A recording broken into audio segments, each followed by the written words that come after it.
राष्ट्र सर्वप्रथम राष्ट्र सर्वप्रथम राष्ट्र सर्वप्रथम राष्ट्र सर्वप्रथम राष्ट्र सर्वप्रथम की बात ललित सुमन के साथ है कार्यक्रम नेशनल टीवी चैनल कात्यायनी पर आपका स्वागत। हिंदुस्तान की आजादी के लिए संघर्ष करने वाले और अंग्रेजों की प्रताड़ना के सपरिवार शिकार बनने के बावजूद दास्तां स्वीकार नहीं करने वाले अंतिम मुगल बादशाह बहादुर शाह जफर का 159वां शहीदी दिवस इंडिया इस्लामिक कल्चरल सेंटर में मनाया गया।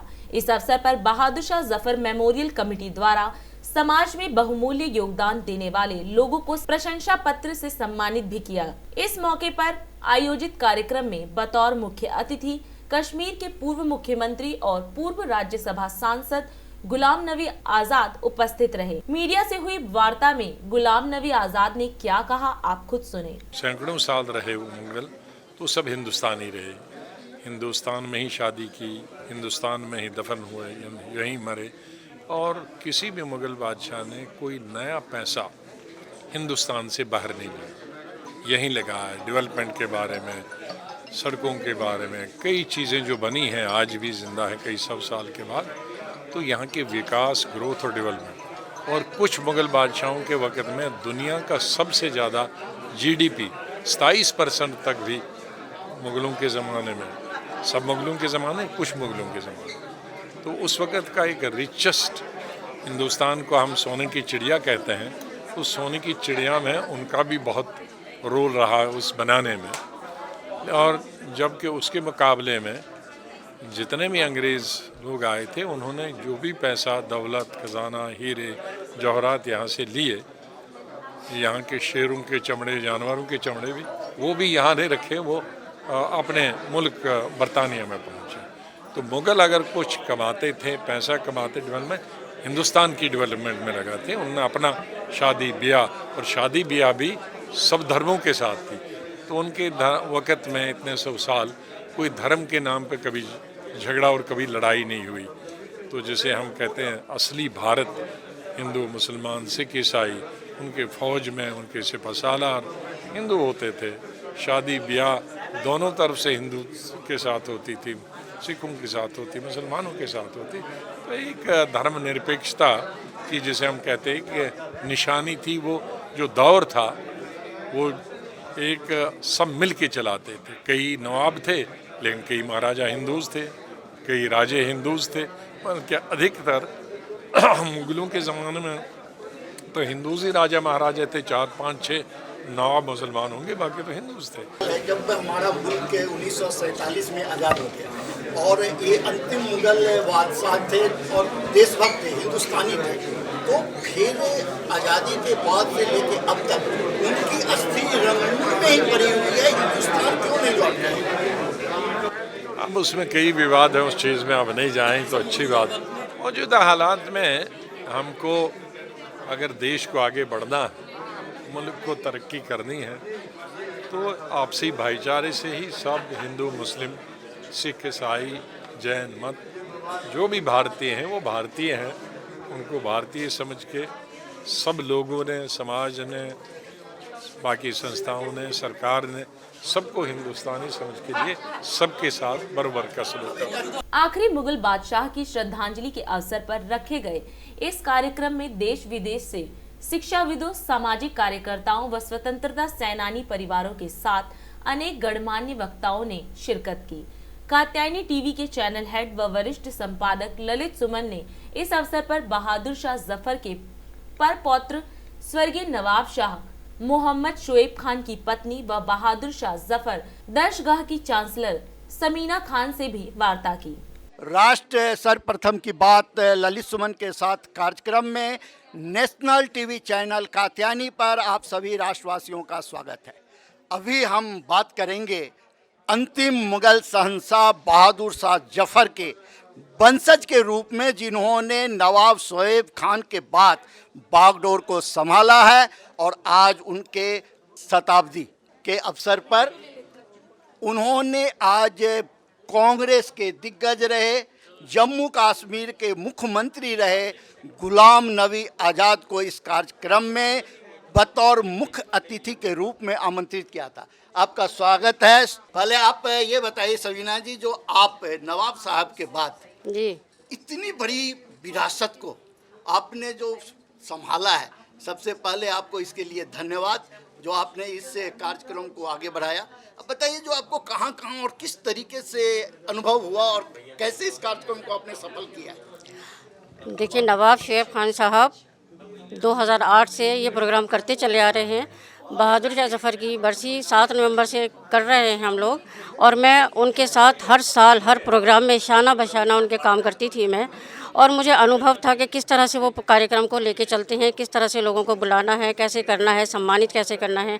वो मुझे लग रहा है कि मुझे एक तरह से वो ट्रेनिंग दे रहे थे कि मैं आगे इस प्रोग्राम को कैसे आगे लेके चलूँ। पिछले साल 14 सितंबर 2020 उनका बीमारी की वजह से इंतकाल हो गया। उससे पहले वो हम हज कर आए थे।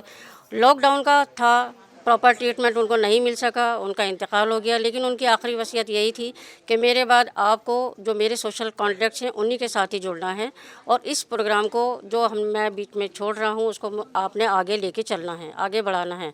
मैं उन्हीं के कहे अनुसार इस काम को आगे बढ़ा रही हूँ। और ये किसी एक अकेले के बस की नहीं है, ये पूरा टीम वर्क है। हमारे साथ बहुत सारे लोग जुड़े हुए हैं, गांधी ग्लोबल फैमिली के लोग जुड़े हैं जिन्होंने मेरी बड़ी हेल्प की, बहुत मदद की मेरी, जो आज मैं ये प्रोग्राम ऑर्गेनाइज़ कर पाई हूँ।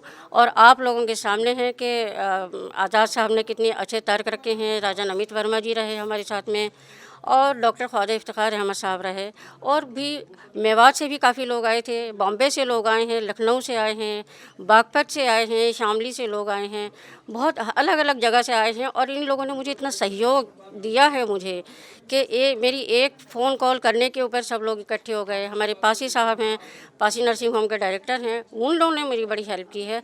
ये आप लोगों का सहयोग है, आप लोगों का प्यार है, जो मैं आज इस काम को, इस कार्यक्रम को अंजाम दे पाई हूँ।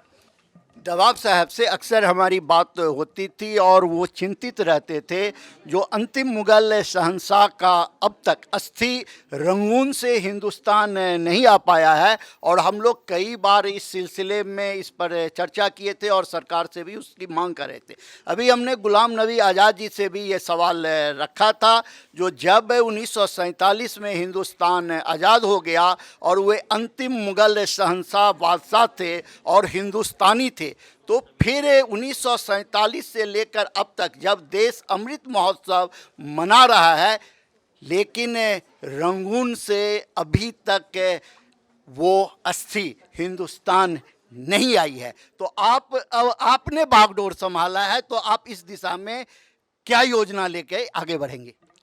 देखिए, नवाब साहब की कोशिश थी और वो पीएम ऑफिस में लेटर डाल चुके हैं। उसके बाद में एक रिमाइंडर भी दिया उन्होंने, लेकिन हमारी सरकारें खामोश है। लेकिन अब जो है वक्त आ गया है कि हम सब मिलकर इकट्ठे होकर हम इस काम को आगे बढ़ाएंगे। और कोशिश हमारी यही रहेगी कि उनकी जो अस्थियां हैं, उनकी जो बाक़ियात हैं, वो उनके तयशुदा जो उनकी कब्र बनी हुई है ज़फ़र महल में, हम कोशिश करेंगे कि उनके बाक़ियात वहाँ से लाए जाएं और उनकी कब्र में रखे जाएं। हमारी पूरी कोशिश रहेगी और इस कोशिश के अंदर हमारे साथ में बहुत सारे लोग जुड़े हुए हैं और कुछ ना कुछ इंशाल्लाह हमें उम्मीद है कि हम करेंगे आगे कुछ काम। आपने सुना जो किस प्रकार शवीना खान जी ने बताया कि वो सल्तनत की जो आवाज़ है उसे किस प्रकार से फिर से राष्ट्र में अपने सहयोगियों के साथ लेकर के आएंगे। अब हम इनसे बात करेंगे कि अंतिम मुग़ल बादशाह का सपना रहा हिंदुस्तान और राष्ट्र सर्वप्रथम। उन्होंने हमेशा अपने जीवन को राष्ट्र को समर्पित किया और इसीलिए उन्होंने बलिदान तक दिया अपने परिवार के साथ।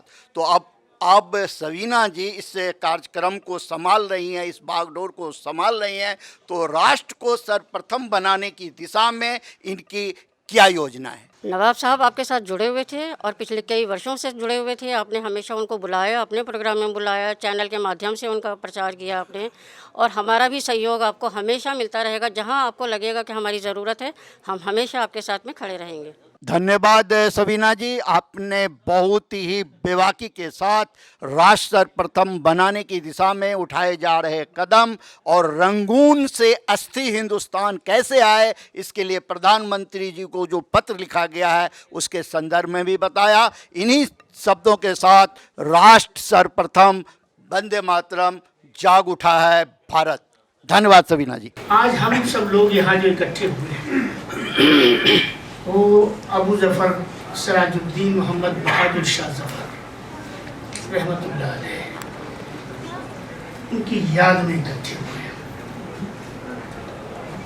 आमतौर पर खराज अकीदत पेश किया जाता है जब हम किसी के यौम वफ़ात पर, डेथ सेरेमनी पर मिलते हैं, और जब हम बर्थ एनिवर्सरी पे मिलते हैं तो खराज तहसीन पेश किया जाता है। लेकिन मैं यहाँ खराज तहसीन भी पेश करना चाहता हूँ बहादुर शाह जफ़र रहमतुल्लाह अलैह को, उस कुर्बानी के लिए, उस अजीम कुर्बानी के लिए जो उन्होंने वतन अजीज़ के लिए दी और जो उनकी औलाद ने दी और जो उनके वारिसीन आज भी दे रहे हैं इस मुल्क के अंदर। और मैं खराज अक़ीदत पेश करना चाहता हूँ बहादुर शाह जफ़र रहमतुल्लाह अलैह को, क्योंकि आज उनका यौम वफ़ात है। इस दुआ के साथ कि अल्लाह तबारक व तआला उनकी क़ब्र को ईमान के नूर से मुकम्मल फरमा दे, करवट करवट उनको जन्नत नसीब फरमाए, और इस दुनिया के अंदर जो सऊबतें, जो परेशानियाँ, जो आजमाइशें उन्होंने इनसे वो गुजरे, क़ब्र के अंदर उन तमाम आसानियों को अल्लाह ताला उनको मुहैया फरमाए जो एक मोमिन की शान भी होती है और उसकी पहचान भी होती है और उसकी ख्वाहिश और उसका ख्वाब भी होता है। हम ये सब अहद कर लें।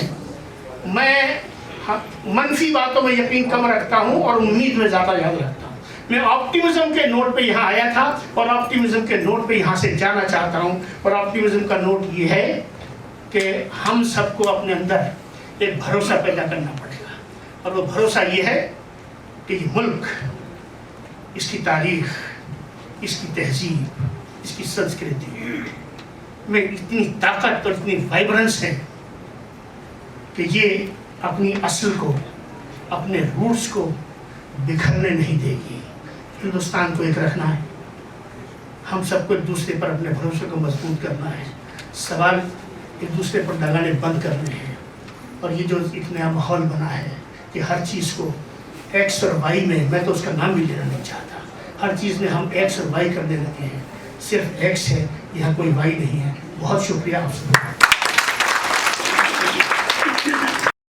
राष्ट्र सर्वप्रथम की बात ललित सुमन के साथ कार्यक्रम में हम आज आपसे विदा लेते हैं। राष्ट्र सर्वप्रथम, वंदे मातरम, जाग उठा है भारत। राष्ट्र सर्वप्रथम, राष्ट्र सर्वप्रथम, राष्ट्र सर्वप्रथम, राष्ट्र सर्वप्रथम।